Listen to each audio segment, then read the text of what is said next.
On arrivait en voiture à l'adresse qu'on nous avait donnée. 2 d'entre nous descendaient du véhicule.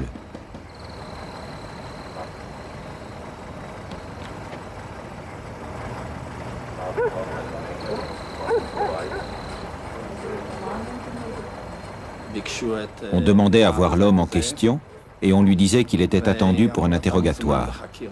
En général, il ne protestait pas et il n'opposait aucune résistance. On arrivait, on l'arrêtait et on l'emmenait avec nous.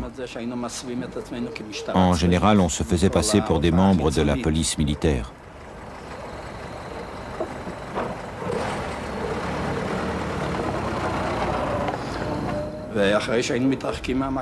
Quand on était suffisamment loin de chez lui, on lui révélait qui on était et pourquoi on l'avait arrêté. On lui lisait la liste des crimes qu'il avait commis. Certains avouaient, d'autres gardaient le silence.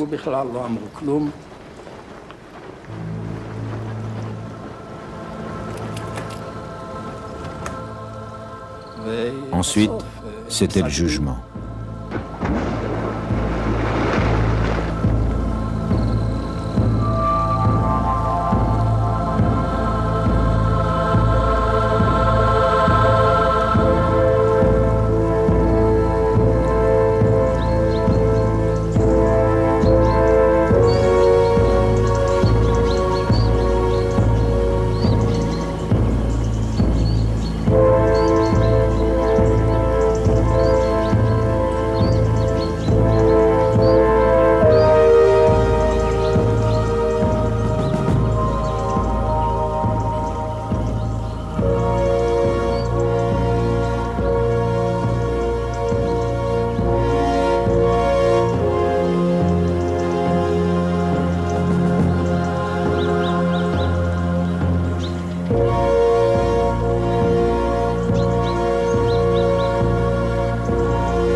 Mai 1945. Après 6 longues années, la guerre en Europe est enfin terminée. La fin de la tyrannie nazie est perçue comme le triomphe de la justice et de l'espoir. Et sur tout le vieux continent, la victoire est vécue comme un rêve.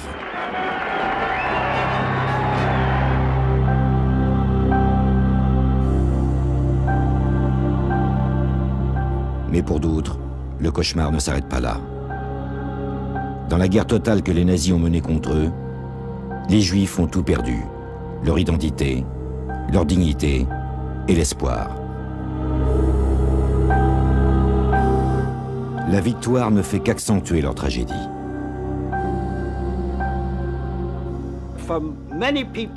Pour beaucoup de Juifs, après ce qui leur était arrivé, la guerre n'était pas terminée. Pour nous, disait-il, la guerre continue. Tant que nous n'aurons pas vengé ce qu'ils ont fait à nos familles, la guerre ne sera pas finie. Nous voulions la vengeance. Les millions de personnes que les nazis avaient détruits l'imploraient. Ces Juifs qui avaient écrit avec leur sang sur les murs des synagogues « Juifs, vengez-vous, pour nous ». Où que nous allions, dans les synagogues ou ailleurs, ces mots étaient écrits sur les murs. Nous avons été assassinés, vengez-nous, souvenez-vous de nous. Ces appels à la vengeance avaient été écrits avec du sang, avec leur sang. Et pour la plupart, nous étions convaincus que si nous avions survécu, c'était pour accomplir cette vengeance. Nous nous demandions pourquoi avons-nous survécu. Nos familles avaient disparu, nous restions tout seuls. Pourquoi devions-nous vivre? Si ce n'était pour réaliser le vœu de ceux qui avaient trouvé la mort.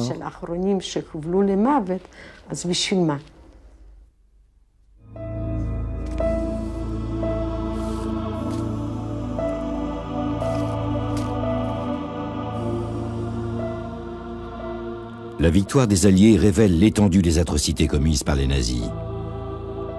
Pour traquer et punir les criminels de guerre, des services spéciaux sont créés au sein des armées alliées. Les suspects sont interrogés et jugés. Les peines les plus sévères attendent ceux qui sont reconnus coupables.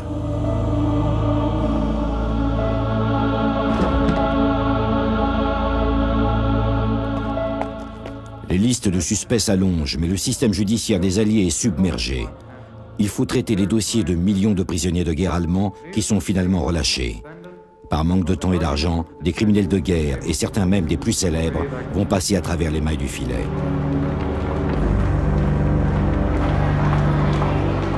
Les Européens ont les yeux tournés vers l'avenir. Ils désirent reconstruire leurs infrastructures dévastées. Le règlement des comptes du passé, en particulier des comptes demandés par les Juifs, n'est pas la priorité. Il ne reste plus à ces derniers qu'à regarder, impuissants, les auteurs de l'Holocauste s'échapper discrètement, emportant avec eux tous les espoirs de justice du peuple juif.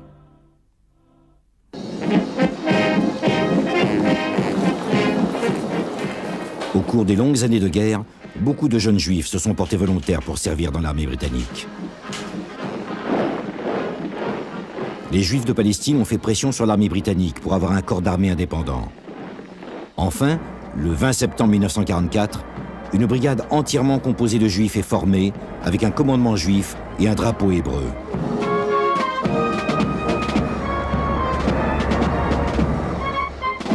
En novembre, la brigade est envoyée sur le front en Italie. Les techniques militaires que ces soldats apprennent leur serviront pour mettre en place leur propre armée dans le futur État d'Israël.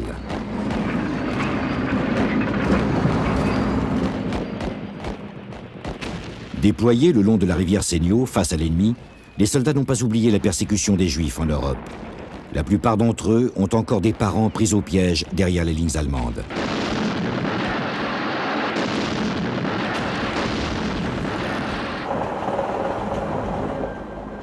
À la fin de la guerre, les soldats juifs sont en garnison dans la ville italienne de Tarvis, près de la frontière avec la Yougoslavie et l'Autriche. Ils attendent avec impatience de rejoindre les forces alliées d'occupation dans l'Allemagne vaincue. Mais leur feuille de route n'arrivera jamais. Ils sont, semble-t-il, destinés à une autre tâche.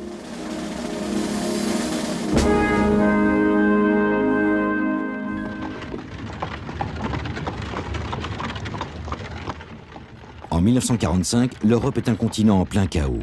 Des millions de réfugiés sont sur les routes. 1/4 million de Juifs déracinés errent sans but. Leurs parents ont été assassinés. Leur vie a volé en éclats.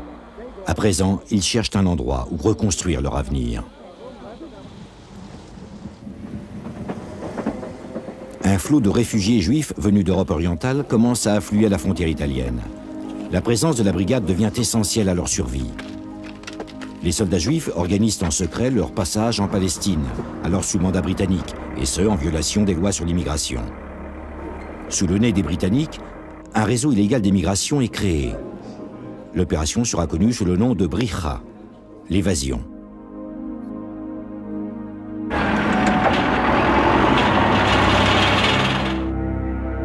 Depuis leur base, les soldats partent à la recherche de parents disparus et font le voyage jusqu'en Pologne. D'autres arrivent dans les camps de concentration récemment libérés. À Mauthausen, Ebensee et Bergen-Belsen, ils sont horrifiés par ce qu'ils voient et hantés par ce que maintenant ils savent.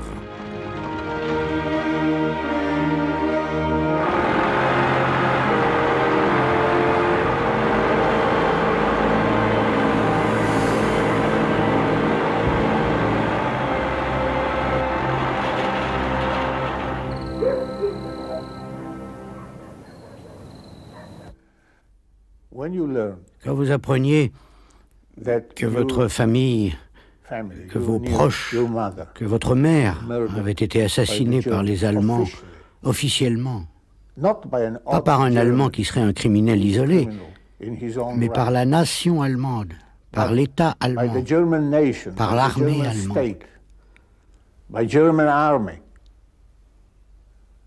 Vous aviez envie de vous venger sur la nation, sur l'armée allemande tout entière. 50 ans plus tard, ce sentiment est moins violent, peut-être à cause du temps passé, peut-être aussi à cause de la nature de l'Allemagne et de la nation allemande qui ont considérablement changé.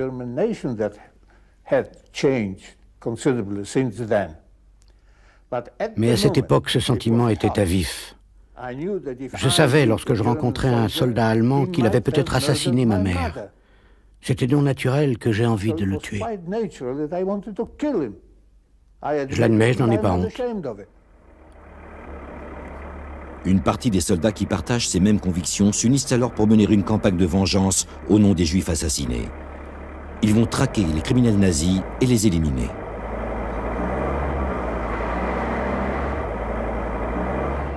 Le nouveau groupe des Vengeurs prend contact avec les services de renseignement militaire britanniques et américains. Les Alliés fournissent aux combattants juifs des listes de noms d'officiers SS. Les membres de la brigade ou ceux qui se réclamaient de la brigade sont venus nous voir et nous avons eu des contacts avec eux. Je présume que certaines de ces listes leur ont été communiquées par les Américains. Mais elles n'avaient rien de très secret de toute façon. Presque tous les agents les avaient entre les mains.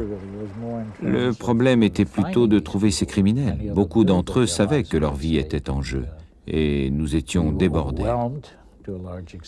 Il n'est donc pas impossible que des renseignements aient été fournis à des personnes qui se consacraient exclusivement à retrouver certains de ces criminels.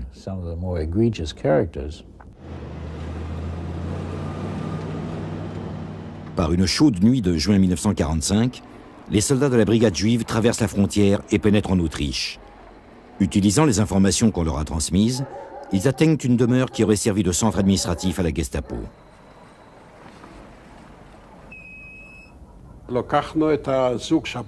Nous avons pris le couple à qui appartenait la maison et nous avons commencé à l'interroger. Sans la moindre honte, la femme nous a bien dit qu'elle avait été responsable de la confiscation des biens des Juifs autrichiens et italiens. Nous avons décidé de les liquider. Alors, l'homme a dit « Messieurs, je suis prêt à coopérer et je ferai tout ce que vous voudrez. Nous voulons rester en vie. » Il a continué « Je connais des noms et je vais vous donner une liste. » C'était exactement ce que nous cherchions. Je lui ai répondu « D'accord, nous allons venir demain matin et on verra ce que vous avez à nous proposer. » Il a préparé une liste dactylographiée de 30 personnes avec des dates de naissance, des lieux d'études, leur affectation et leur fonction au sein de l'organisation nazie. Nous n'aurions jamais cru que quelqu'un puisse nous fournir de telles informations. Nous avons décidé de livrer certains de ces noms à nos supérieurs, les services de renseignement britanniques de la brigade. Mais les plus importants, nous avons décidé de nous en occuper nous-mêmes. À la faveur de la nuit, ils partent à la recherche de leurs objectifs. Leur façon d'opérer est simple. Habillés en policiers militaires, ils débarquent chez un suspect ou à l'endroit où il se cache. Ils lui ordonnent de les accompagner pour subir un interrogatoire dont il ne reviendra jamais. Parmi les commandants de ces groupes de vengeurs, on trouve Israël Karmi, responsable de la collecte des renseignements et futur colonel des forces de défense d'Israël. Meir Zorea, organisateur et exécuteur qui deviendra un important général des forces de défense d'Israël. Haïm Laskov, responsable de la logistique et de la planification des opérations, futur chef d'état-major, et de nombreux autres qui joueront des rôles clés dans l'histoire de l'État d'Israël. Le groupe des Vengeurs opère dans le secret absolu. Seuls quelques éléments au sein de l'organisation ont une connaissance complète de toutes ses activités. Zeev Keren est l'un des exécuteurs. Il deviendra plus tard membre du Mossad israélien. À cette époque, nous étions prêts à éliminer les Allemands, à inverser les rôles et à leur faire subir ce qu'ils avaient fait subir aux Juifs en Europe, même si ce n'était pas de la même manière, évidemment. Les unités chargées des éliminations physiques opèrent dans un rayon de 100 km autour de Tarvis. Le fait d'appartenir à une division de l'armée britannique leur donne une bonne couverture. Ils utilisent des véhicules et des papiers militaires et jouissent d'une liberté totale de déplacement. Leur mission se déroule près de lacs, de rivières, de forêts isolées, dans des régions désertes, ils opèrent sans laisser de traces. Notre objectif était de l'exécuter. On allait dans la forêt, dans un endroit déterminé à l'avance. Et c'était moi qui étais chargé de l'éliminer, par strangulation. Quand un type était entre mes mains, il vivait ses derniers instants. Il respirait une dernière fois, et c'était terminé. On faisait le maximum pour être sûr que le corps ne soit pas retrouvé dans la forêt.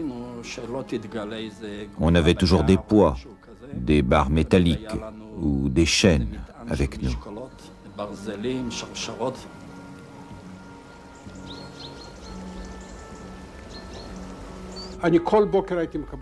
Tous les matins, je recevais une liste.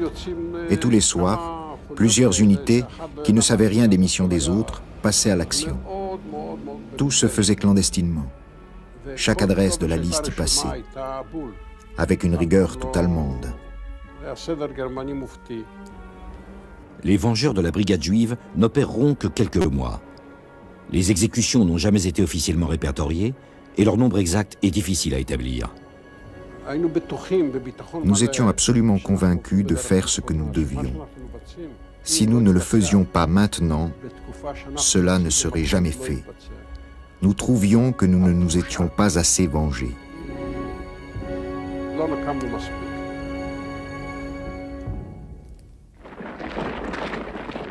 Quelques mois après la fin de la guerre, les Alliés intensifient la libération de prisonniers allemands. Pour ceux qui ont le plus souffert des nazis, tout espoir de justice s'envole. Les seuls efforts concertés pour retrouver les criminels sont l'œuvre de juifs agissant au sein de groupes ou individuellement. Quelques-uns entrent au NKVD, les services secrets soviétiques, et utilisent leurs nouvelles fonctions pour conduire personnellement des actions punitives contre des Allemands. Mais identifier les criminels nazis est une tâche compliquée. Beaucoup d'entre eux se dissimulent sous l'apparence de simples soldats ou de victimes civiles. Mais lorsqu'ils sont découverts, ils ont droit à un simulacre de procès ou sont lynchés. Souvent, ils sont battus à mort.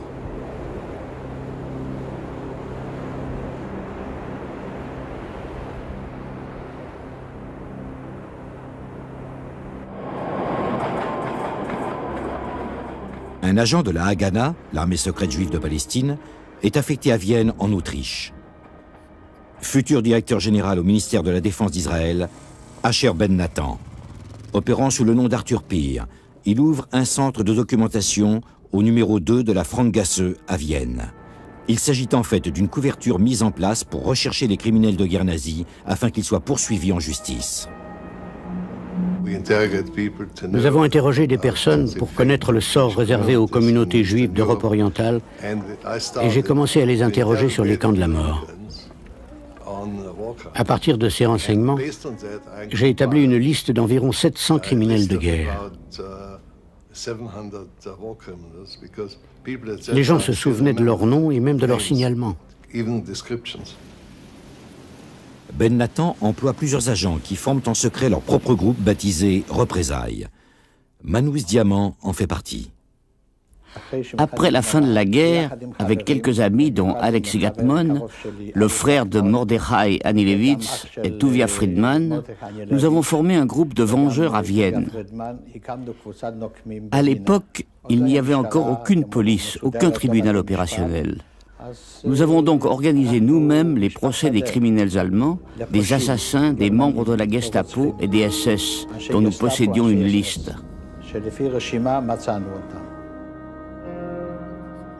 Pour Manous Diamant, survivant de l'Holocauste, la traque des nazis est une question de conviction personnelle.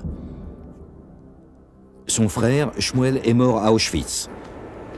Manous va jouer également un rôle important dans la capture d'Adolf Eichmann, l'un des organisateurs de la solution finale. Manous a découvert que la maîtresse d'Eichmann habite le village d'Urfach en Autriche. En se faisant passer pour un ami d'Eichmann, il réussit à récupérer une photographie de son amant, un élément essentiel pour la future capture du nazi. Dans le village voisin de Bad Hause, dans le nord de l'Autriche, Manous et ses compagnons remarquent la devanture d'un magasin d'antiquités.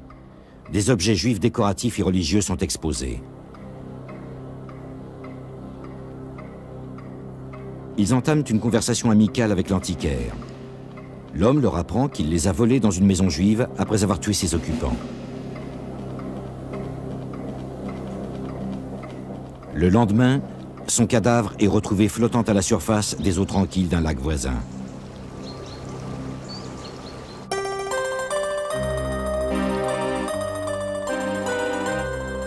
Après la guerre, d'anciens combattants du ghetto, des résistants et des partisans s'unissent pour former le plus grand et le plus important groupe de juifs décidés à se venger au nom de leur peuple. Alors qu'avant la guerre, beaucoup d'entre eux étaient divisés pour des raisons idéologiques, à présent, ils sont tous unis par le testament des victimes.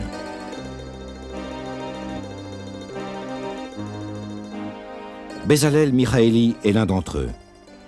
Avec son père, il s'est échappé d'un Umschlagplatz, endroit où les nazis regroupaient les juifs avant de les envoyer dans les camps de la mort. Je tenais la main de mon père. Il avait été blessé au pied pendant la guerre. Je l'ai tiré jusqu'à la forêt. Dans la forêt, il m'a dit « Je ne peux pas aller plus loin, mais toi, tu as une mission. Aller en Israël, sur notre terre, et te venger. Ces deux choses, tu dois les faire si tu survis. Tu le dois. »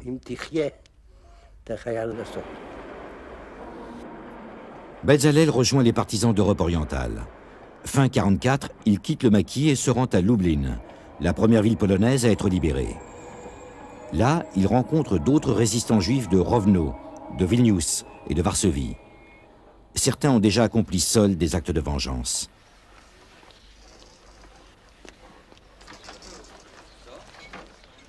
Il trouve refuge dans un immeuble abandonné au 58 de la rue Wyszynskiego, où ils partagent le peu qu'ils ont.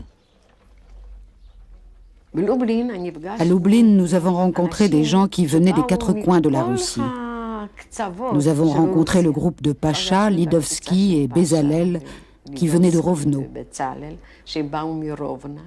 Et nous avons découvert que nous partagions les mêmes idées. Tout le monde souffrait de ne plus rien avoir. Plus de famille, plus de maison, plus rien. Mais d'un autre côté, nous rencontrions des juifs qui partageaient le même sort que nous. Ce sort commun créait une certaine solidarité. Ces jours et ces nuits étaient remplis de sens, d'amitié, de conversations profondes, de discussions sur nos buts, sur le peuple juif, sur ce que nous deviendrions. Et nous avions tous en nous de grandes aspirations. Dans cette maison, située dans la vieille ville de Lublin, l'avenir se prépare. Le groupe s'accorde pour procéder en deux étapes. La première consistera à rassembler les Juifs d'Europe encore en vie et à les transférer en Palestine. La seconde sera la vengeance.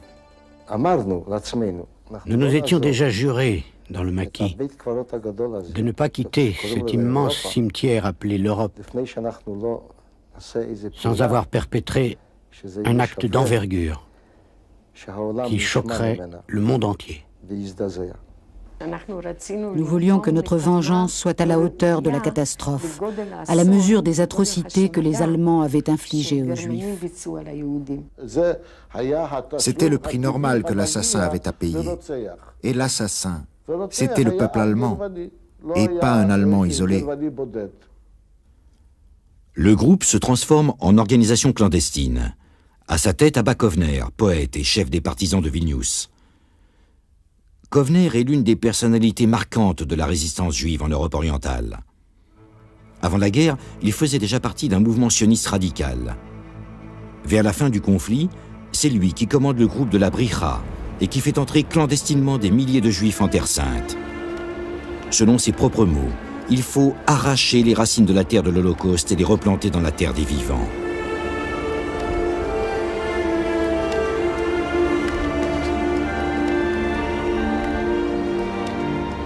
Mais la Palestine est encore sous mandat britannique et les visas sont rares. Malgré les embûches, l'opération illégale d'émigration massive s'organise sous la direction de Kovner. Des réfugiés déracinés et sans famille quittent le continent européen pour commencer une nouvelle vie en Palestine. Abba a insisté sur le fait que les Juifs ne devaient pas rester en Europe. Aucun d'entre eux ne devait rester sur ce sol. Et nous avons entraîné avec nous un grand mouvement jusqu'à Bucarest. Nous l'avons appelé l'Exode d'Europe.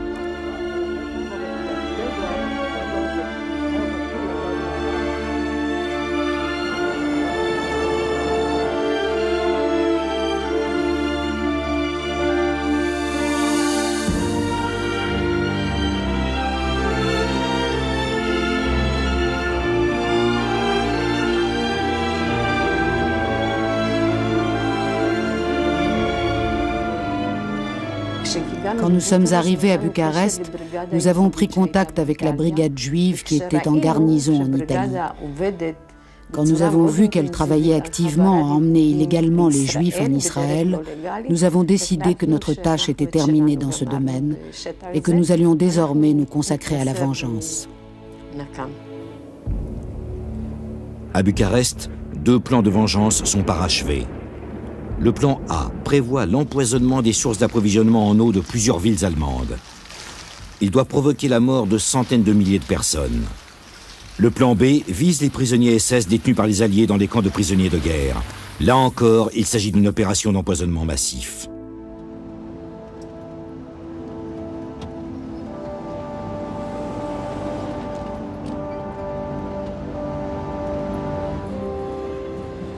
En juin 1945, le groupe quitte la Roumanie et se dirige vers le sud. De nouveaux membres l'ont rejoint à Bucarest et il compte à présent près de 60 personnes.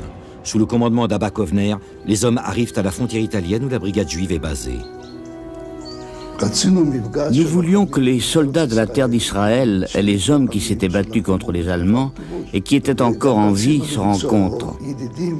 Nous cherchions également des gens qui partagent nos idées. La rencontre a été agréable, émouvante et inoubliable. Les soldats juifs écoutent les partisans raconter ce qu'ils ont vécu pendant la guerre. Abba Kovner les captive avec ses paroles lorsqu'il évoque le sort des Juifs en Europe et les devoirs des survivants. Quelques membres du groupe de Kovner se confient en secret à des hommes clés de la brigade et sont enthousiasmés par l'idée d'une coopération.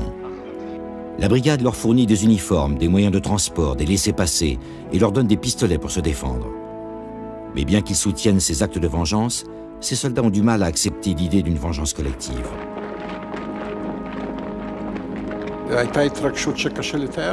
Ils nous ont fait une très forte impression. Mais la méthode de vengeance qu'ils avaient décidé d'appliquer n'était absolument pas acceptable à nos yeux.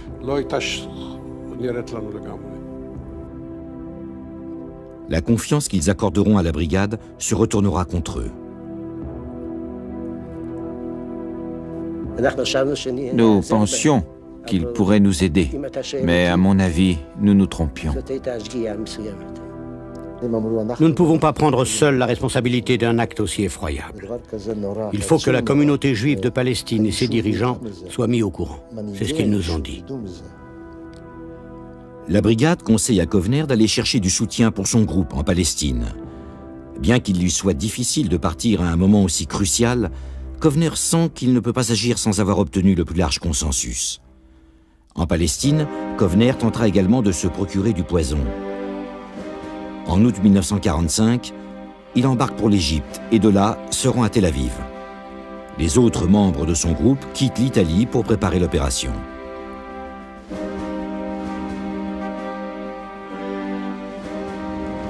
Ils établissent leur quartier général à Paris. En l'absence de Kovner, Pacha prend le commandement. Pacha est un ancien communiste de Rovno et il s'est battu aux côtés des partisans dans le maquis de Volhynie. Après la libération, il est entré au NKVD soviétique pour rechercher les criminels de guerre nazis.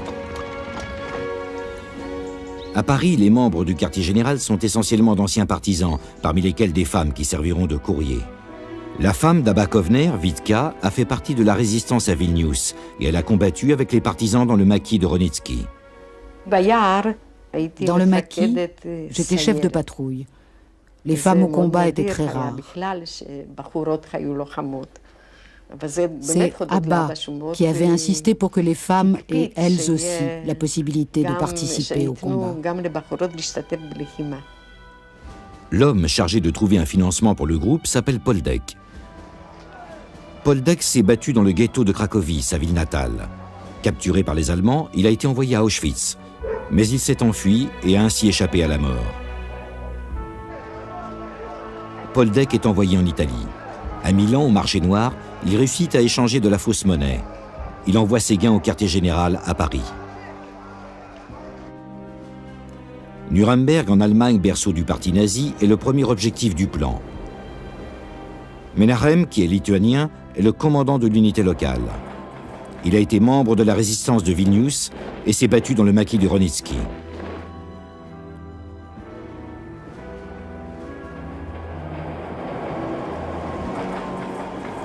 Deuxième ville sur la liste, Hambourg. Une autre unité y est déployée. Le commandement des opérations est établi à Munich. Il assurera la coordination entre Paris et les unités dispersées en Allemagne. Le commandant à Munich est Bezalel, ancien partisan et assistant de Pacha.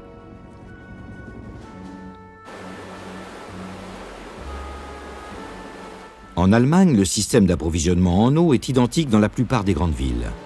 Captée dans les rivières ou par forage, l'eau est ensuite amenée par une série d'aqueducs jusqu'aux stations de pompage. Là, elle subit plusieurs filtrations. Une fois purifiée, elle rejoint le système urbain de distribution des eaux et peut alors alimenter des milliers de foyers. En septembre 1945, des membres du groupe des Vengeurs, postés à Hambourg et à Nuremberg, postulent pour un emploi dans les compagnies des eaux locales. Wilek obtient une place à la Wasserwerk à Nuremberg. Après quelques semaines, il réussit à être muté à l'usine de filtration. C'est le seul endroit dans tout le système de distribution où un contact direct avec l'eau est possible. Sous le commandement de Menahem, l'équipe de Nuremberg a soigneusement préparé chaque détail. Une substance mortelle fortement concentrée sera versée dans les réservoirs contenant l'eau ayant passé le dernier stade de filtration. Tout est en place. On n'attend plus que le poison. Lorsque l'eau mortelle coulera dans des milliers de foyers, tous sont conscients qu'elle risque aussi d'affecter ceux qui n'ont pas soutenu Hitler. Il y aurait des victimes innocentes. Nous avions pris ce fait en considération. Mais nous voulions tuer les Allemands massivement, comme ils l'avaient fait avec nous. Faire le même massacre. Il faut replacer cela dans le contexte de l'époque. Je ne crois pas qu'on puisse transposer le débat de nos jours. On ne pourrait pas en discuter aujourd'hui, surtout avec des gens qui n'ont pas vécu tout cela. C'est difficile de demander aux gens de se mettre dans notre peau de l'époque. Quand vous êtes devant votre poste de télévision et que quelqu'un vous raconte ces actes de vengeance terribles, vous vous dites, qu'est-ce que c'est que ces fous? Qu'est-ce que c'est que ces idées? Cela va à l'encontre de tous les sentiments humanistes. Mais vous ne devez pas juger ces actes ainsi. Il faut les voir avec les yeux de ceux qui avaient réussi à s'échapper des fours crématoires.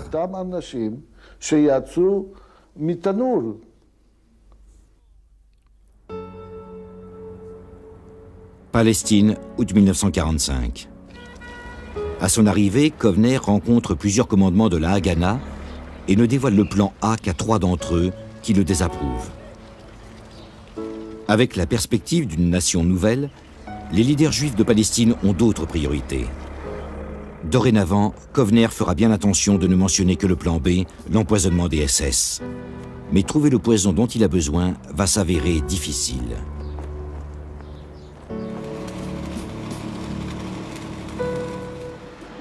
Les semaines passent et la mission de Kovner en Palestine prend plus de temps que prévu.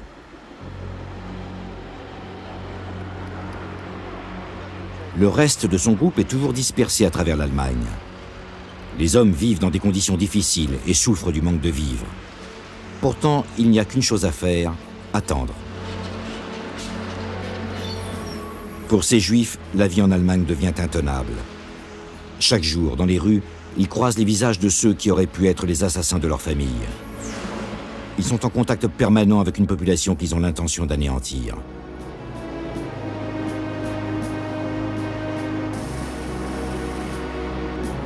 Et ce contact quotidien est éprouvant. La tension quasiment insupportable. Ils sont pressés d'agir. Au fur et à mesure que le temps passait, psychologiquement, c'était de plus en plus difficile. Le jour de l'exécution de la vengeance était sans cesse repoussé. Il n'y avait aucune vie possible et c'était très difficile de vivre avec la mort constamment à l'esprit. C'était une situation mentalement très destructrice. Il fallait posséder une force exceptionnelle pour tenir le coup, d'autant que toutes ces personnes avaient connu le ghetto, les camps de concentration, les combats des partisans, les errances et la séparation d'avec leurs parents et leurs familles.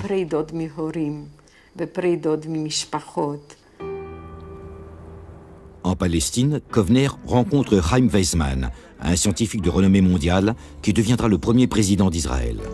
Kovner lui parle du plan B et Weizmann l'oriente vers un chimiste qui préparera le poison dont il a besoin. Enfin, en décembre 1945, Kovner reçoit le poison et se prépare à rentrer en Europe. La Haganah organise son retour ainsi que celui de 4 de ses agents. Ils se feront passer pour des soldats britanniques rentrant de permission. Moshe Eisen Barzilai, membre de la Haganah et soldat de la brigade juive, est chargé de leur transfert en Europe. J'ai passé plusieurs jours dans un sous-sol, à les entraîner à être des soldats comme ceux de la brigade. Barzilai leur fournit des uniformes et des faux papiers et leur enseigne les rudiments militaires.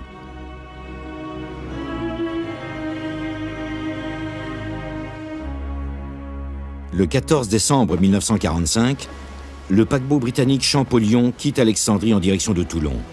Parmi les milliers de soldats à bord, Abba Kovner.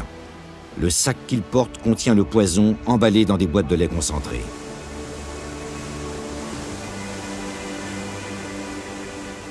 La longue période d'attente et d'incertitude est terminée.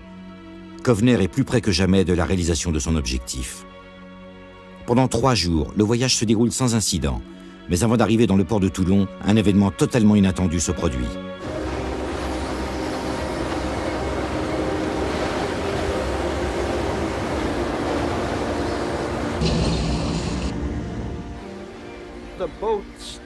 Le bateau s'est arrêté. Puis, par les haut-parleurs, on a appelé 4 noms sur les 5. Ils devaient se présenter immédiatement au rapport. Je me suis précipité et Abba Kovner m'a donné un sac en toile en me disant « Il y a du poison dans ce sac, débarrassez-vous-en ».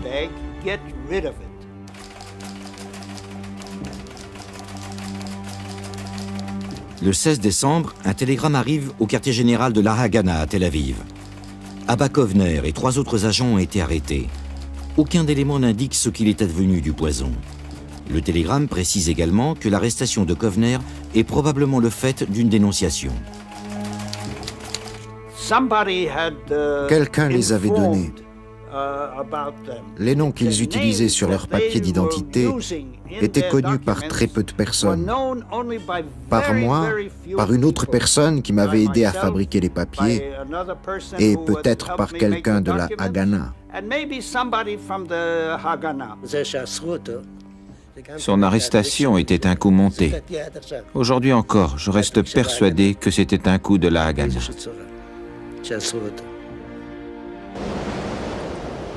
Craignant que le bateau ne soit fouillé, Barzilai se débarrasse du sac que lui a donné Kovner en le jetant à la mer.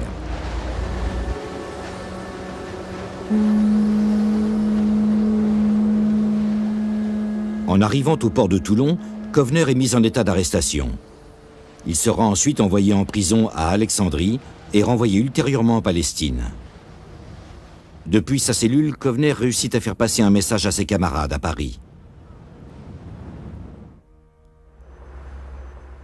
La veille de Noël, un soldat de la brigade qui a rencontré Kovner sur le bateau se présente au quartier général parisien. Il nous a appris qu'Abba avait été arrêté et qu'ils avaient jeté le produit à la mer.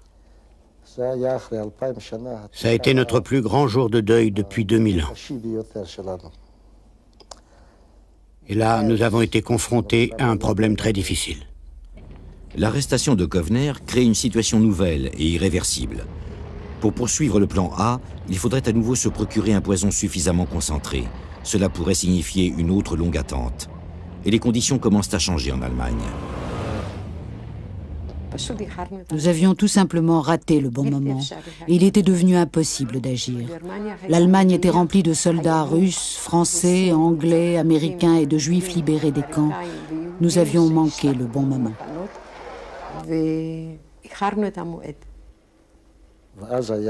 puis il y a eu une véritable crise au sein du groupe. Les gens se plaignaient et perdaient la foi.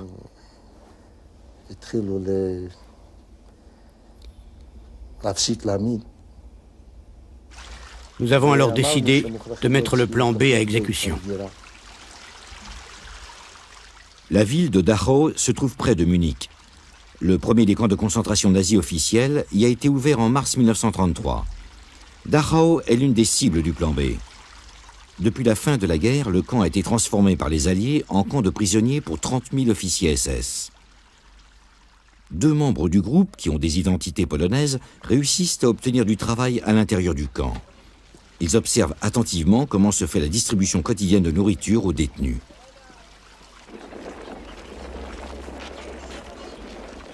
À Nuremberg, un autre camp plus petit abrite environ 15 000 prisonniers SS. Ici aussi, le groupe réussit à infiltrer 2 de ses membres pour espionner le fonctionnement du camp. Ils apprennent que les Américains fournissent eux-mêmes la quasi-totalité de la nourriture, à l'exception du pain. Une livraison quotidienne arrive de la Genossengesellschaft, la fabrique de pain de la ville voisine. Le groupe désigne Leibke Distel pour aller y travailler. Leibke est originaire de Vilnius, où il a fait partie de la résistance du ghetto. Capturé par les Allemands, il a été envoyé en camp de concentration en Estonie et a survécu à une marche de la mort. Leibke entame sa mission en demandant du travail au bureau d'embauche de Nuremberg. J'ai dit, je suis juif. Je veux perpétuer la tradition de mes parents qui étaient boulangers. Et je veux être boulanger dans cette boulangerie-là.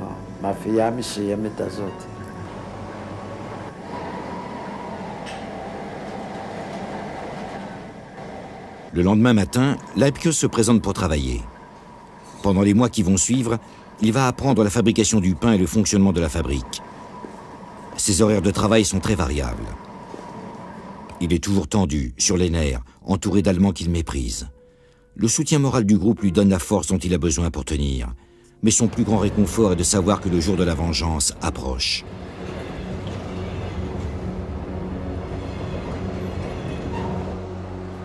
Mais le poison n'est toujours pas là. Après ça, nous avons reçu des nouvelles de Ratner, un chimiste qui habitait Milan. Et un beau jour, j'ai reçu l'ordre de Pacha de le faire venir à Paris. Nous l'avons installé dans le train, nous lui avons donné les papiers d'un membre de la brigade et nous l'avons conduit à Paris. À Paris, Ratner s'attelle immédiatement à la production du poison. Par le biais d'un ami parisien, il réussit à mettre la main sur 2 kilos d'arsenic pur. Dans l'appartement du groupe, il installe un laboratoire improvisé et se met au travail. À Nuremberg, l'équipe met au point les derniers détails du plan.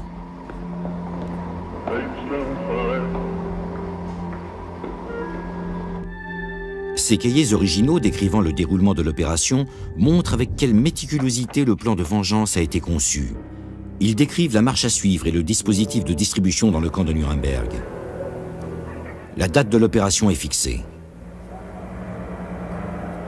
2 jours avant le passage à l'action, des informations en provenance de Dachau les avertissent que les Américains ont eu connaissance de leur plan secret. L'opération de Dachau est abandonnée. Mais à Nuremberg, l'équipe est prête à agir. Nous sommes le 13 avril 1946, dimanche de Pâques. Ce matin-là, un ami, Jacek, est venu avec moi au travail à la fabrique. Je l'ai conduit au 2e étage et je l'ai caché dans une des grandes panières où on mettait le pain. Quelques heures plus tard, un autre ami, Malek, est arrivé. Je l'ai également conduit à la fabrique et j'ai attendu la nuit. Ensuite, nous sommes mis à l'œuvre. J'ai pris les 2 seaux et les 2 pinceaux que j'avais préparés. Nous étions organisés de la façon suivante. Un homme trempait les pinceaux et je lui passais ensuite 2 pains. Il les badigeonnait et je les remettais en place. Comme ça, personne ne se rendrait compte de rien. Nous nous sommes donc mis au travail. On allait vite, aussi vite que possible.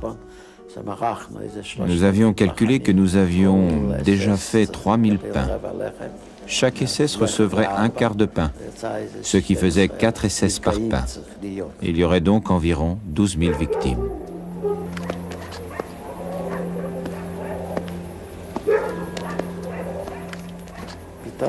Soudain, on s'est rendu compte que les gardes nous avaient repérés.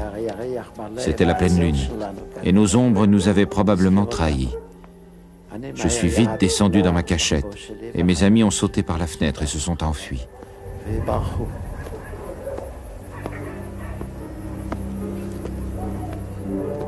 La fouille ne révèle rien d'anormal. Les gardes pensent avoir surpris de petits voleurs qui se sont enfuis.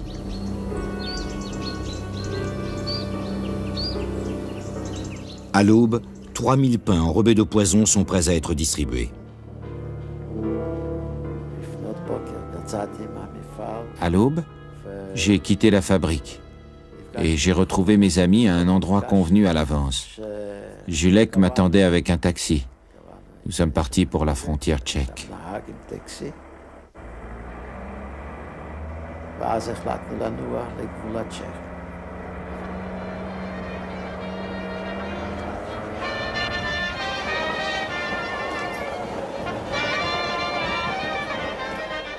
Tous les membres du groupe reçoivent l'ordre d'évacuer leur base.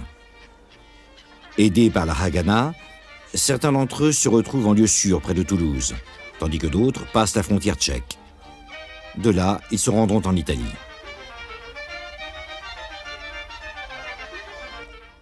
Pendant ce temps, les effets du poison commencent à se faire sentir dans le camp de Nuremberg. Les équipes médicales américaines, utilisant les techniques les plus sophistiquées, font le maximum pour sauver les prisonniers intoxiqués. Les Vengeurs apprennent le résultat de l'opération par les journaux. Des milliers de soldats ont été touchés, mais seuls quelques-uns sont morts. Les autorités américaines ne révéleront jamais les détails de l'empoisonnement et le nombre exact de victimes reste à ce jour un mystère.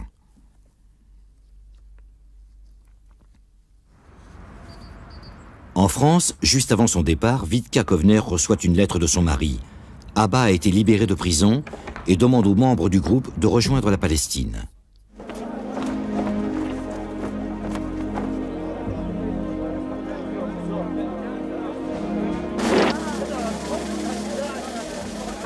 Après plusieurs mois passés en Italie, la brigade juive est transférée en Belgique. Les actes de vengeance se font moins fréquents et s'arrêtent presque complètement. En 1946, la brigade est dissoute et les soldats rentrent en Palestine où la lutte pour l'indépendance d'Israël a déjà commencé.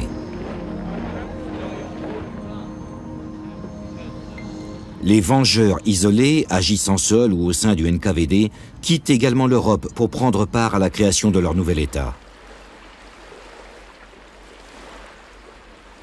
Enfin, en 1946, tous les membres du groupe des Vengeurs atteignent clandestinement les rivages de la Palestine. Ils se rassemblent dans le kibbutz Ain Haoresh, où ils sont accueillis par Abba Kovner. Il est de plus en plus clair qu'il n'y aura pas de retour en Europe. Pour beaucoup de camarades, ça a été très difficile d'aller en Israël. Ils avaient le sentiment de ne pas avoir accompli leur devoir et il leur arrivait même parfois de penser qu'Abba les avait trahis en les incitant à se rendre en Israël. Mais moi, je reste persuadée que si nous n'étions pas venus ici, nous nous serions sentis détruits de l'intérieur.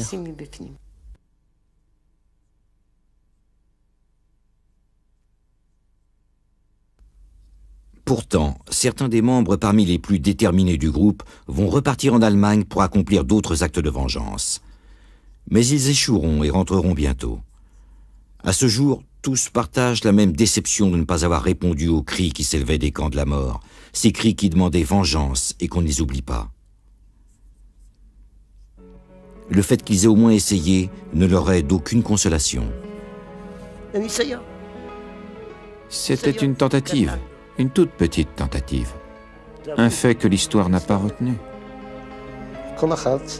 Nous avons tous ressenti la douleur de ne pas avoir fait ce que nous voulions faire. C'est certain. C'est encore vrai aujourd'hui.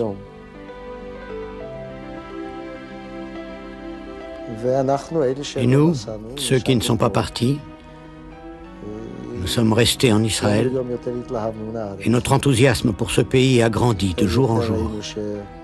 Nous avons fini par nous rendre compte qu'il existait un autre monde, beaucoup plus beau.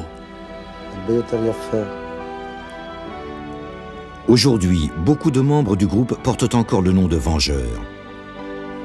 De retour dans leur patrie, ils ont tous joué un rôle important dans la construction de l'État d'Israël. Abba Kovner a été l'un des témoins capitaux du procès d'Adolf Eichmann. Grand écrivain et poète, il reçut en 1970 la plus haute distinction littéraire d'Israël. Abba Kovner est mort en 1988 à l'âge de 70 ans. Une nation tout entière l'a pleuré.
Quand vous appreniez que votre famille, que vos proches, que votre mère avait été assassinée par les Allemands officiellement, pas par un Allemand qui serait un criminel isolé, mais par la nation allemande, par l'État allemand, par l'armée allemande. Vous aviez envie de vous venger sur la nation, sur l'armée allemande tout entière. 50 ans plus tard, ce sentiment est moins violent, peut-être à cause du temps passé, peut-être aussi à cause de la nature de l'Allemagne et de la nation allemande qui ont considérablement changé.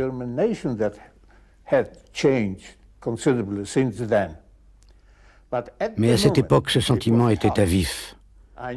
Je savais, lorsque je rencontrais un soldat allemand, qu'il avait peut-être assassiné ma mère. C'était donc naturel que j'ai envie de le tuer. Je l'admets, je n'en ai pas honte. Une partie des soldats qui partagent ces mêmes convictions s'unissent alors pour mener une campagne de vengeance au nom des Juifs assassinés. Ils vont traquer les criminels nazis et les éliminer.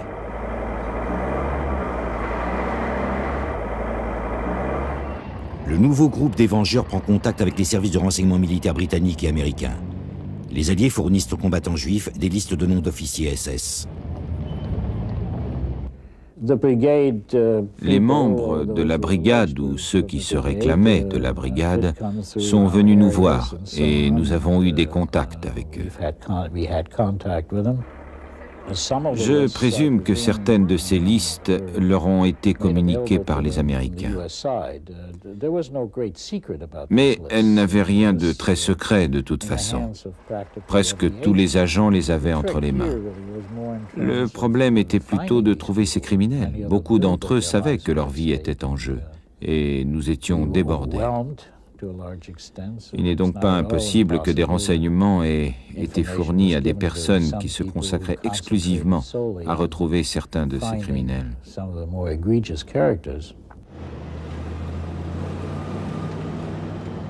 Par une chaude nuit de juin 1945, les soldats de la brigade juive traversent la frontière et pénètrent en Autriche. Utilisant les informations qu'on leur a transmises, ils atteignent une demeure qui aurait servi de centre administratif à la Gestapo. En question, et on lui disait qu'il était attendu pour un interrogatoire. En général, il ne protestait pas, et il n'opposait aucune résistance. On arrivait, on l'arrêtait, et on l'emmenait avec nous. En général, on se faisait passer pour des membres de la police militaire.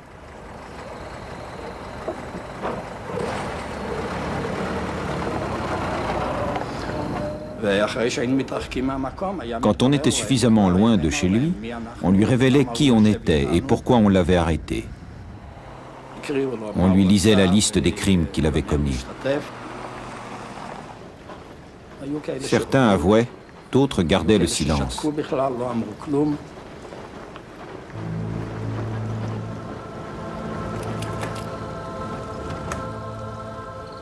Ensuite, c'était le jugement.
Mai 1945.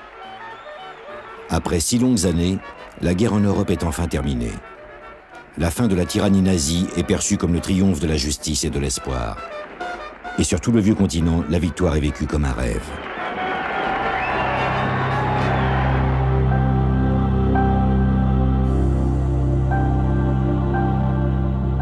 Mais pour d'autres, le cauchemar ne s'arrête pas.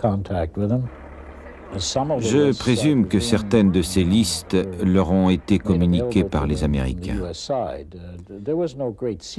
Mais elles n'avaient rien de très secret de toute façon. Presque tous les agents les avaient entre les mains. Le problème était plutôt de trouver ces criminels. Beaucoup d'entre eux savaient que leur vie était en jeu, et nous étions débordés. Il n'est donc pas impossible que des renseignements aient été fournis à des personnes qui se consacraient exclusivement à retrouver certains de ces criminels.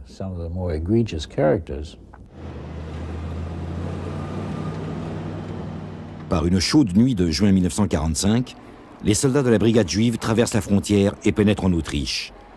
Utilisant les informations qu'on leur a transmises, ils atteignent une demeure qui aurait servi de centre administratif à la Gestapo.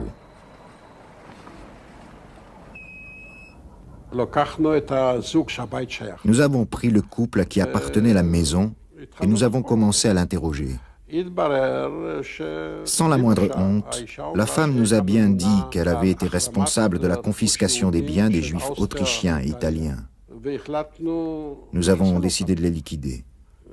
Alors, l'homme a dit « Messieurs, je suis prêt à coopérer et je ferai tout ce que vous voudrez. » Nous voulons rester en vie. Il a continué. Je connais des noms et je vais vous donner une liste. C'était exactement ce que nous cherchions.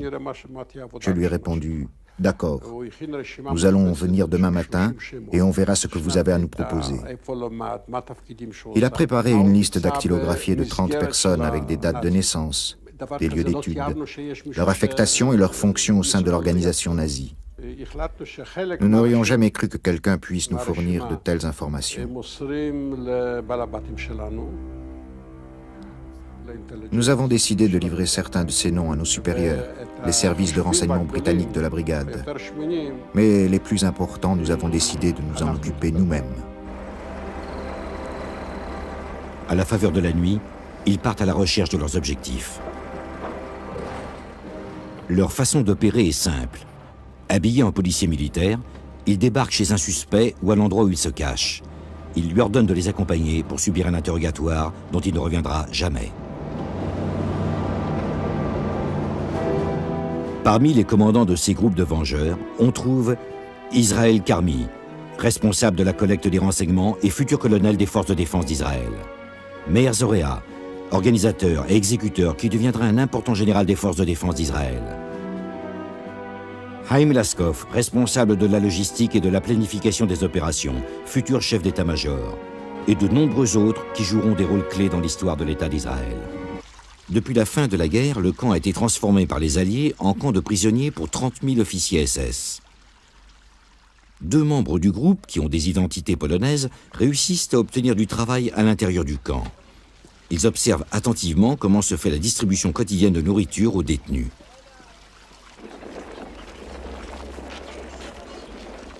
À Nuremberg, un autre camp plus petit abrite environ 15 000 prisonniers SS.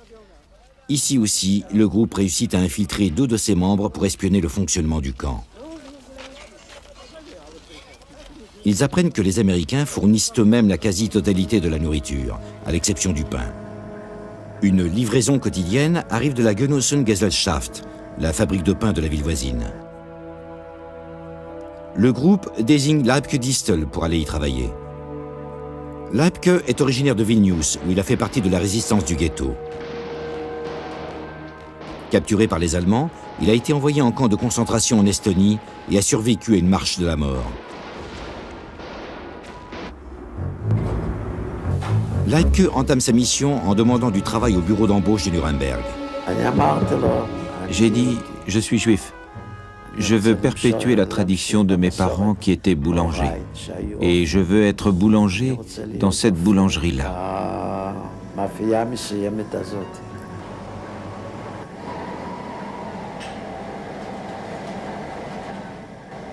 Le lendemain matin, Leibke se présente pour travailler. Pendant les mois qui vont suivre, il va apprendre la fabrication du pain et le fonctionnement de la fabrique. Ses horaires de travail sont très variables. Il est toujours tendu, sur les nerfs, entouré d'Allemands qu'il méprise. Le soutien moral du groupe lui donne la force dont il a besoin pour tenir. Mais son plus grand réconfort est de savoir que le jour de la vengeance approche.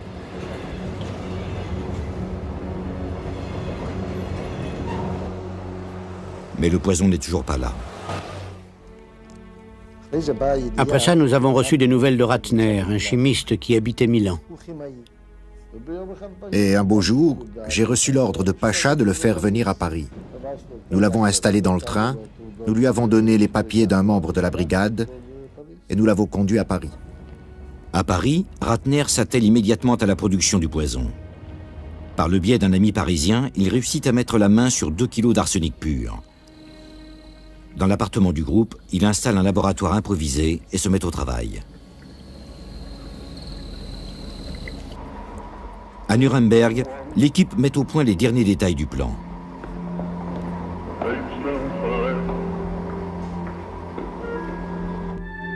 Ces cahiers originaux décrivant le déroulement de l'opération montrent avec quelle méticulosité le plan de vengeance a été concis à établir. Nous étions absolument convaincus de faire ce que nous devions. Si nous ne le faisions pas maintenant, cela ne serait jamais fait. Nous trouvions que nous ne nous étions pas assez vengés.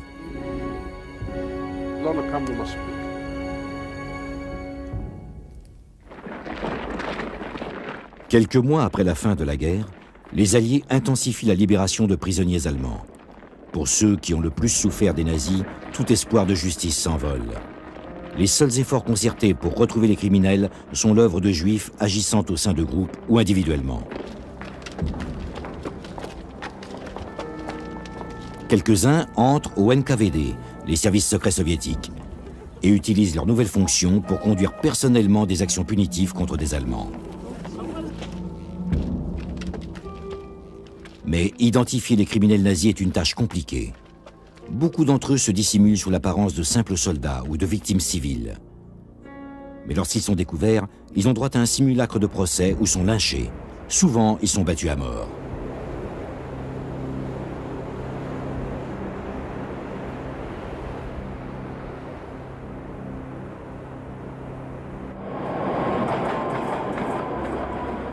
Un agent de la Haganah, l'armée secrète juive de Palestine, est affecté à Vienne, en Autriche. Futur directeur général au ministère de la Défense d'Israël, Asher Ben Nathan. Opérant sous le nom d'Arthur Peer, il ouvre un centre de documentation au numéro 2 de la Frankgasse à Vienne. Il s'agit en fait d'une couverture mise en place pour rechercher les criminels de guerre nazis afin qu'ils soient poursuivis en justice. Nous avons interrogé des personnes pour connaître le sort réservé aux communautés juives d'Europe orientale et j'ai commencé à les interroger sur les camps de la mort. À partir de ces renseignements, j'ai établi une liste d'environ 700 criminels de guerre. Les gens se souvenaient de leurs noms et même de leurs signalements. Ben Nathan emploie plusieurs agents qui forment en secret leur propre groupe baptisé Représailles. Manous Diamant en fait partie. Après la fin de la guerre, avec quelques amis dont Alex Gatmon, le frère de Mordechai Anilevitz et Tuvia Friedman, nous avons formé un groupe de vengeurs à Vienne. À l'époque, il n'y avait encore aucune police, aucun tribunal opérationnel. Nous avons donc organisé nous-mêmes les procès des criminels allemands, des assassins, des membres de la Gestapo et des SS, dont nous possédions une liste.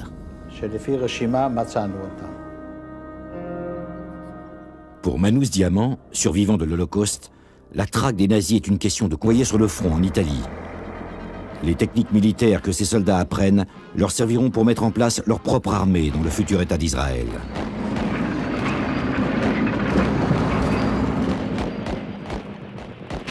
Déployés le long de la rivière Senio, face à l'ennemi, les soldats n'ont pas oublié la persécution des Juifs en Europe. La plupart d'entre eux ont encore des parents pris au piège derrière les lignes allemandes.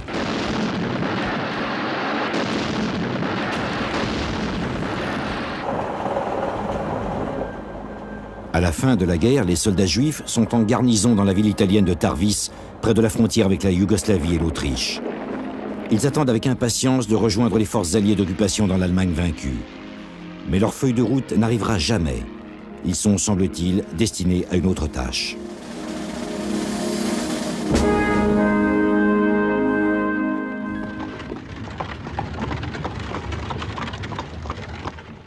En 1945, l'Europe est un continent en plein chaos. Des millions de réfugiés sont sur les routes. 1/4 de million de Juifs déracinés errent sans but. Leurs parents ont été assassinés. Leur vie a volé en éclats. À présent, ils cherchent un endroit où reconstruire leur avenir. Un flot de réfugiés juifs venus d'Europe orientale commence à affluer à la frontière italienne. La présence de la brigade devient essentielle à leur survie. Les soldats juifs organisent en secret leur passage en Palestine, alors sous mandat britannique, et ce, en violation des lois sur l'immigration. Sous le nez des Britanniques, un réseau illégal d'immigration est créé. L'opération sera connue sous le nom de Bricha, l'évasion.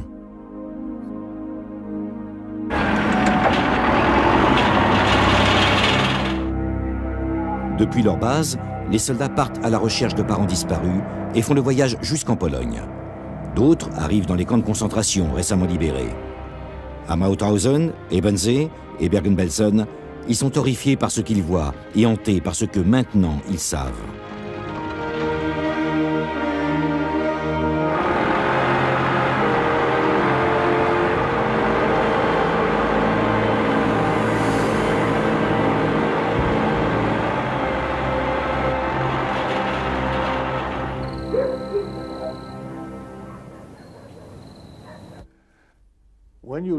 Quand vous appreniez que votre famille, que vos proches, que votre mère avait été assassinée par les Allemands officiellement, pas par un Allemand qui serait un criminel isolé, mais par la nation allemande, par l'État allemand, par l'armée allemande. Vous aviez envie de vous venger sur la nation. Vilnius, où il a fait partie de la résistance du ghetto. Capturé par les Allemands, il a été envoyé en camp de concentration en Estonie et a survécu à une marche de la mort. Leibke entame sa mission en demandant du travail au bureau d'embauche de Nuremberg. J'ai dit, je suis juif. Je veux perpétuer la tradition de mes parents qui étaient boulangers. Et je veux être boulanger dans cette boulangerie-là.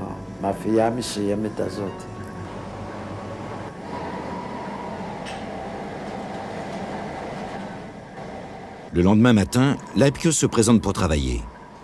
Pendant les mois qui vont suivre, il va apprendre la fabrication du pain et le fonctionnement de la fabrique. Ses horaires de travail sont très variables.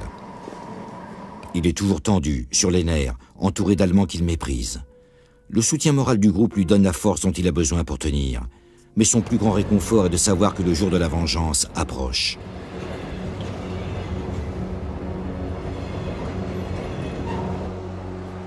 Mais le poison n'est toujours pas là. Après ça, nous avons reçu des nouvelles de Ratner, un chimiste qui habitait Milan. Et un beau jour, j'ai reçu l'ordre de Pacha de le faire venir à Paris. Nous l'avons installé dans le train, nous lui avons donné les papiers d'un membre de la brigade et nous l'avons conduit à Paris. À Paris, Ratner s'attelle immédiatement à la production du poison.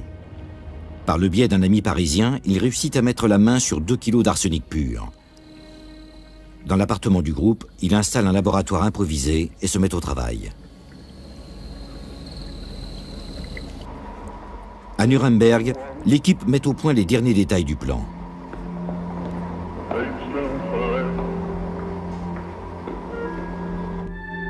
Ces cahiers originaux décrivant le déroulement de l'opération montrent avec quelle méticulosité le plan de vengeance a été conçu. Ils décrivent la marche à suivre et le dispositif de distribution dans le camp de Nuremberg. La date de l'opération est fixée. 2 jours avant le passage à l'action, des informations en provenance de Dachau les avertissent que les Américains ont eu connaissance de leur plan secret. L'opération de Dachau est abandonnée. Mais à Nuremberg, l'équipe est prête à agir. Nous sommes le 13 avril 1946, dimanche de Pâques. Ce matin-là, un ami, Jacek, est venu avec moi au travail à la fabrique. Je l'ai conduit au 2e étage et je l'ai caché dans une des grandes panières où on mettait le pain. Quelques heures plus tard, un autre ami, Malek, est arrivé. Je l'ai également conduit à la fabrique et j'ai attendu la nuit. Ensuite, nous sommes mis à l'œuvre. Quelques-uns entrent au NKVD, les services secrets soviétiques, et utilisent leurs nouvelles fonctions pour conduire personnellement des actions punitives contre des Allemands. Mais identifier les criminels nazis est une tâche compliquée. Beaucoup d'entre eux se dissimulent sous l'apparence de simples soldats ou de victimes civiles. Mais lorsqu'ils sont découverts, ils ont droit à un simulacre de procès ou sont lynchés. Souvent, ils sont battus à mort.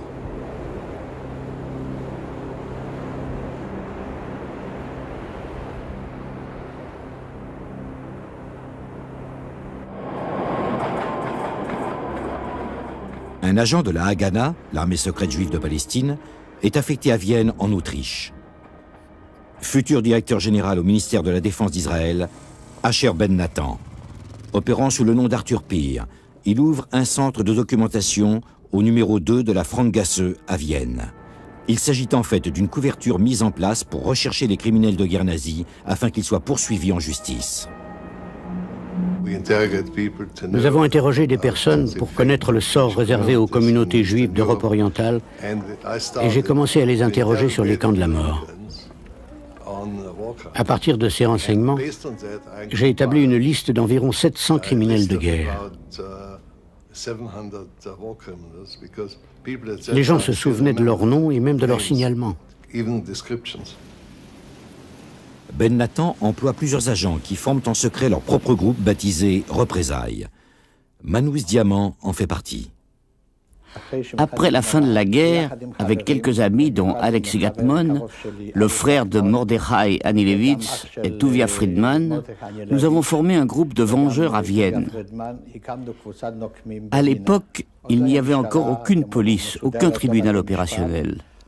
Nous avons donc organisé nous-mêmes les procès des criminels allemands, des assassins, des membres de la Gestapo et des SS, dont nous possédions une liste.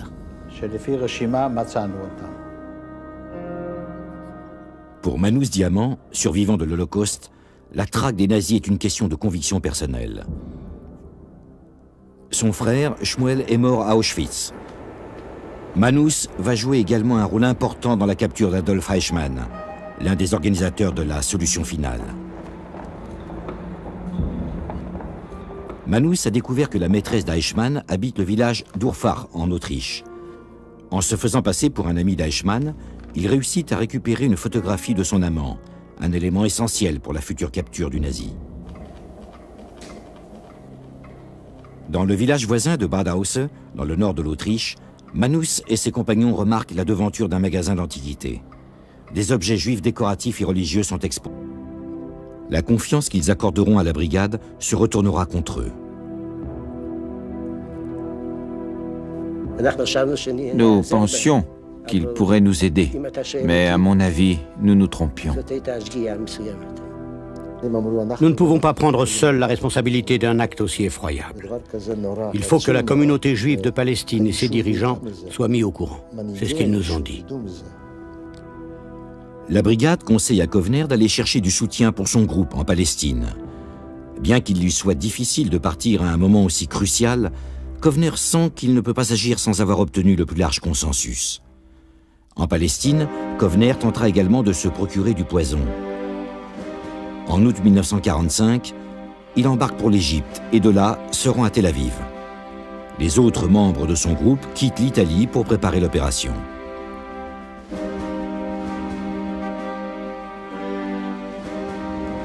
Ils établissent leur quartier général à Paris. En l'absence de Kovner, Pacha prend le commandement. Pacha est un ancien communiste de Rovno et il s'est battu aux côtés des partisans dans le maquis de Volhynie. Après la libération, il est entré au NKVD soviétique pour rechercher les criminels de guerre nazis. À Paris, les membres du quartier général sont essentiellement d'anciens partisans, parmi lesquels des femmes qui serviront de courrier. La femme d'Abba Kovner, Vitka, a fait partie de la résistance à Vilnius et elle a combattu avec les partisans dans le maquis de Ronitsky. Dans le maquis, j'étais chef de patrouille. Les femmes au combat étaient très rares. C'est Abba qui avait insisté pour que les femmes aient elles aussi la possibilité de participer au combat. L'homme chargé de trouver un financement pour le groupe s'appelle Poldek. Poldek s'est battu dans le ghetto de Cracovie, sa ville natale. Capturé par les Allemands, il a été envoyé à Auschwitz. Mais il s'est enfui et a ainsi échappé à la mort. Poldek est envoyé en Italie. À Milan, au marché noir, il réussit à échanger de la fausse monnaie. Il envoie ses gains au quartier général à Paris. Nuremberg, en Allemagne, berceau du parti nazi, est le premier objectif du plan. Menahem, qui est lituanien, est le commandant de l'unité locale. Il a été membre de la résistance de Vilnius et s'est battu dans le maquis de Ronitsky.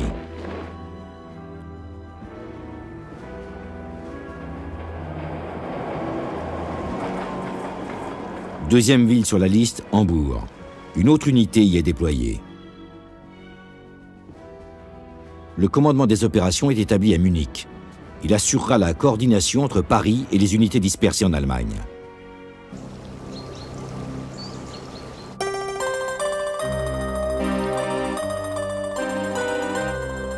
Après la guerre, d'anciens combattants du ghetto, des résistants et des partisans s'unissent pour former le plus grand et le plus important groupe de juifs décidés à se venger au nom de leur peuple. Alors qu'avant la guerre, beaucoup d'entre eux étaient divisés pour des raisons idéologiques, à présent, ils sont tous unis par le testament des victimes.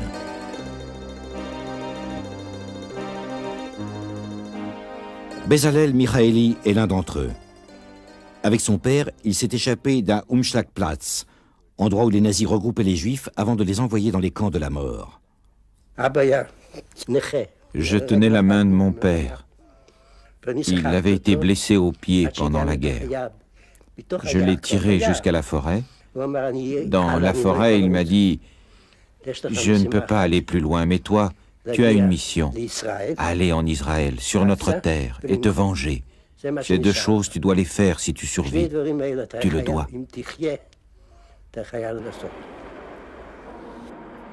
Bezalel rejoint les partisans d'Europe orientale.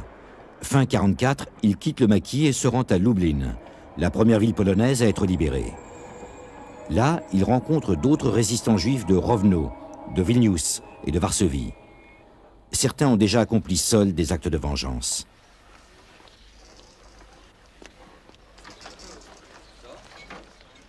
Il trouve refuge dans un immeuble abandonné au 58 de la rue Wyszynskiego, où ils partagent le peu qu'ils ont. À Lublin, nous avons rencontré des gens qui venaient des quatre coins de la Russie. Nous avons rencontré le groupe de Pacha, Lidovski et Bezalel qui venaient de Rovno.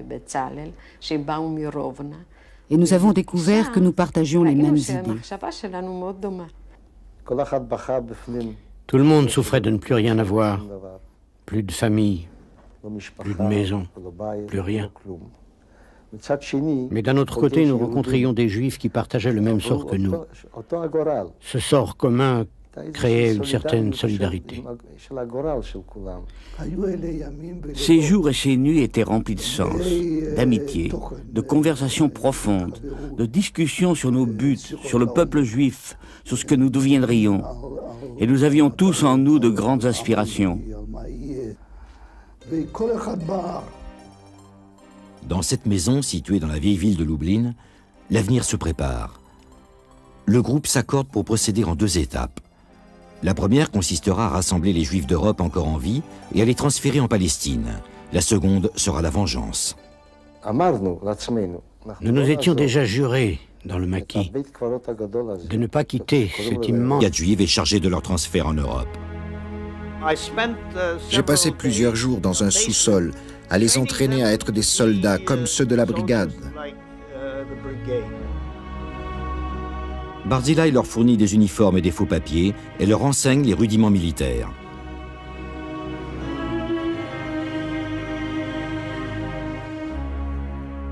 Le 14 décembre 1945, le paquebot britannique Champollion quitte Alexandrie en direction de Toulon.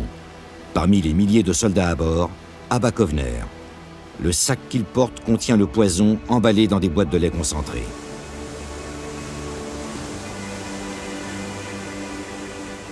La longue période d'attente et d'incertitude est terminée. Kovner est plus près que jamais de la réalisation de son objectif. Pendant 3 jours, le voyage se déroule sans incident. Mais avant d'arriver dans le port de Toulon, un événement totalement inattendu se produit.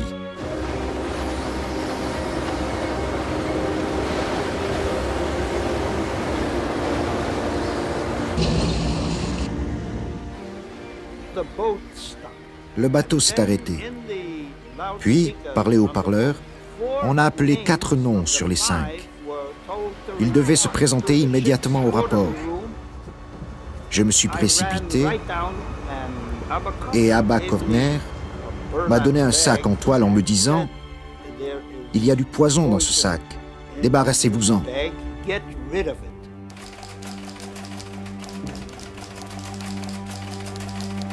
Le 16 décembre, un télégramme arrive au quartier général de la Haganah à Tel Aviv. Abba Kovner et 3 autres agents ont été arrêtés. Aucun élément n'indique ce qu'il est advenu du poison. Le télégramme précise également que l'arrestation de Kovner est probablement le fait d'une dénonciation. Quelqu'un les avait donnés. Les noms qu'ils utilisaient sur leur papier d'identité étaient connus par très peu de personnes.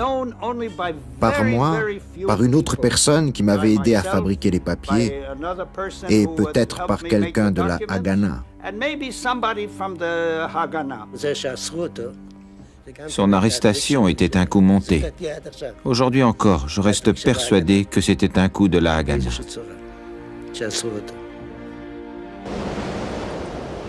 Craignant que le bateau ne soit fouillé, Barzilai se débarrasse du sac que lui a donné Kovner en le jetant à la mer.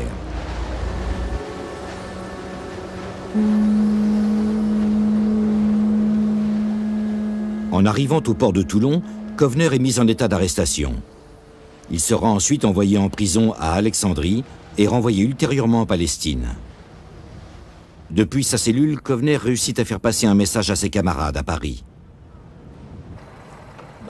On arrivait, on l'arrêtait et on l'emmenait avec nous. En général, on se faisait passer pour des membres de la police militaire.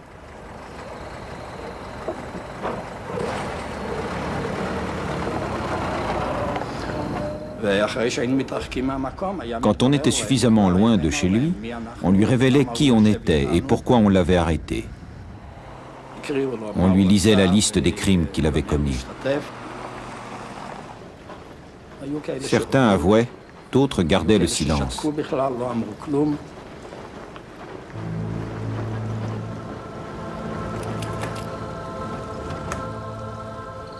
Ensuite, c'était le jugement.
Mai 1945. Après 6 longues années, la guerre en Europe est enfin terminée. La fin de la tyrannie nazie est perçue comme le triomphe de la justice et de l'espoir. Et sur tout le vieux continent, la victoire est vécue comme un rêve.